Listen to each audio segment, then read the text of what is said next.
You start by doing a few tilts with your feet on the floor. You don't do tilt, sways, rectangles with your feet on the floor. So you do tilts in the center. Yep. No. And then you sway your knees to the right or left a couple of inches in tilt and sway your knees to the right a couple of inches of tilt. I mean, you can do tilt, sways, and rectangles here, but I like to focus more on the flexion and extension. Now, when we come up, we don't let go of the knees at first. We just hold on to the knees and use your arms to do tilts, just gently. Sways.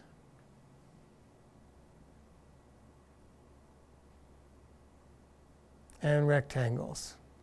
I see. You're not using your abs. You're not pulling in strongly. Got it. You're just very gently doing those movements.